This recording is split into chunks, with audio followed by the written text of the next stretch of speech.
ಎಲ್ರಿಗೂ ಗೊತ್ತು, ಆದರೂ ಔಪಚಾರಿಕವಾಗಿ ಸಭೆಗೆ ಅವ್ರನ್ನ ಇನ್ನೊಂದ್ಸಲ ಪರಿಚಯ ಮಾಡಿ ಸ್ವಾಗತಿಸ್ತಾ ಇದ್ವಿ. ಬಿ.ಪಿ. ವೀರೇಂದ್ರ ಕುಮಾರ್ ಇವರು 1973 ರಿಂದ 2012 ಸುಮಾರು 39 ವರ್ಷಗಳು ಬೇರೆ ಬೇರೆ ಕಡೆ ತಮ್ಮ ಸೇವೆಯನ್ನು ಸಲ್ಲಿಸಿದ್ದಾರೆ. ಶ್ರವಣಬೆಳಗೊಳ, ಚಳ್ಳಕೆರೆ, ಚಿತ್ರದುರ್ಗ ಸರ್ಕಾರಿ ಪ್ರಥಮ ದರ್ಜೆ ಕಾಲೇಜುಗಳಲ್ಲಿ ಅಧ್ಯಾಪಕರಾಗಿ, ಪ್ರಾಧ್ಯಾಪಕರಾಗಿ ಹಾಗೂ ಪ್ರಾಂಶುಪಾಲರಾಗಿ ಸುದೀರ್ಘ ಸೇವೆಯನ್ನು ಸಲ್ಲಿಸಿದ್ದಾರೆ.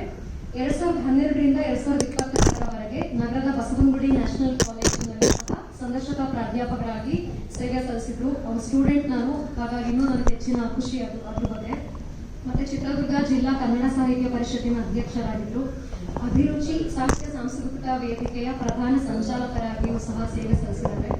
ಕುವೆಂಪು ವಿಶ್ವವಿದ್ಯಾನಿಲಯದ ಭಾಷಾ ವೇದಿಕೆಯ ಅಧ್ಯಕ್ಷರಾಗಿ ತಮ್ಮ ಸೇವೆಯನ್ನು ನೀಡಿದ್ದಾರೆ. ಇವರ ಪ್ರಕಟಿತ ಬರಹಗಳು ಕುಮಾರವ್ಯಾಸನ ದ್ರೌಪದಿ, ಅಜಿತ ಪುರಾಣ ಸಾಂಸ್ಕೃತಿಕ ಅಧ್ಯಯನ, ಚಾಮ್ಸ್ಕಿ ಟಿಪ್ಪಣಿಗಳು ಇವುಗಳನ್ನು ಹೊರತಂದಿದ್ದಾರೆ.